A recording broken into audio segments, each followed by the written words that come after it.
Hash this Star Trek.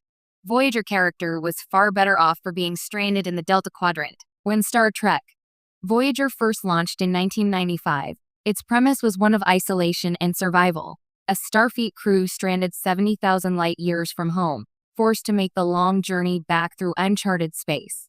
For most of the crew, this situation was a nightmare. But for one character, the Delta Quadrant wasn't a curse at all. It was salvation. The holographic Doctor, known simply as the Doctor, was far better off for being stranded in the Delta Quadrant. In fact, it's only because of Voyager's exile that he evolved into one of Star Trek's most fully realized and beloved characters. An unlikely hero born out of necessity. At the start of Voyager, the Doctor played by Robert Picardo was never meant to be a hero. He was a backup medical program, an emergency medical hologram designed to serve only temporarily when the ship's real doctor was unavailable. When Voyager's chief medical officer was killed in the pilot episode, the crew had no choice but to activate the Doctor permanently. In the Alpha Quadrant, he would have been deactivated as soon as a replacement arrived. But in the Delta Quadrant, he was suddenly indispensable. The crew couldn't afford to replace him, and that forced the Doctor to adapt, grow, and learn. Over the 7 seasons of Voyager, he became more than just a program. He became a person. Without the isolation of the Delta Quadrant, the Doctor would have remained what he was programmed to be, a tool. Instead, he was given the one thing every sentient being in Star Trek values most: the chance to evolve. Freedom through isolation. The Delta Quadrant's remoteness meant there was no Starfleet command breathing down Voyager's neck. That freedom gave Captain Janeway the flexibility to let her crew and the Doctor experiment, push boundaries, and redefine what it meant to be alive. For the Doctor, this meant autonomy. He gained control over his program, learned how to turn himself on and off, and eventually even rewrote parts of his own code. These were freedoms he never would have been granted in the tightly regulated Alpha Quadrant. In a typical Federation medical facility, holograms like the Doctor were property, mere tools of the system. But stranded in deep space, Janeway had to treat him as a colleague.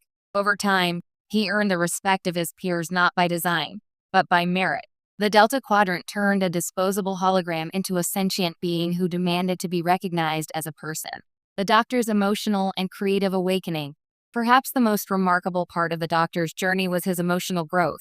Cut off from the rigid structure of Starfleet, he began exploring the human experience in ways no program was ever meant to.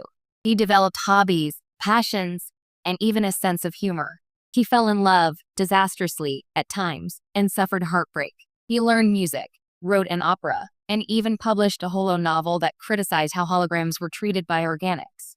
These were not subroutines or simulated interests. They were the byproducts of genuine self-discovery. Every new world Voyager encountered gave the Doctor another chance to experience something human.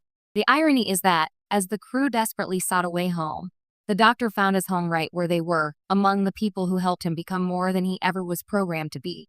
The Delta Quadrant forced the crew to accept him. In the early seasons, many of Voyager's crew viewed the Doctor as nothing more than a tool, a machine performing a function. But as the years passed and their isolation deepened, their perceptions evolved alongside his. When Torres upgraded his mobile emitter, when Kes mentored him in compassion, and when Janeway defended his rights as a sentient being, the Doctor became an integral part of Voyager's family. By the later seasons, there was no question. He was one of them. Had Voyager remained in the Alpha Quadrant, he would never have received that respect. Starfleet's bureaucracy and ethics committees would have confined him to a holodeck or wiped his memory if he got too ambitious. The Delta Quadrant gave him what Starfleet never could: unconditional acceptance earned through experience. A mirror for humanity. The Doctor's growth didn't just benefit himself. It reflected back on humanity. His journey echoed Star Trek's greatest theme: that identity, compassion, and morality are not limited to biological beings. Through the Doctor, Voyager asked profound questions. What makes someone alive? Does self-awareness equal personhood? What responsibilities do creators have toward their creations? These questions had been asked before with characters like Data, but the Doctor's circumstances made them feel more immediate and human. He wasn't created to explore existence. He was forced to. His life was an accident of circumstance, and his evolution a testament to adaptability and self-determination. By the end of Voyager, the Doctor was arguably more human than many of the flesh and blood crew members who served alongside him. His future was only possible because of the Delta Quadrant. By the series finale, Endgame, the Doctor had come full circle. He had chosen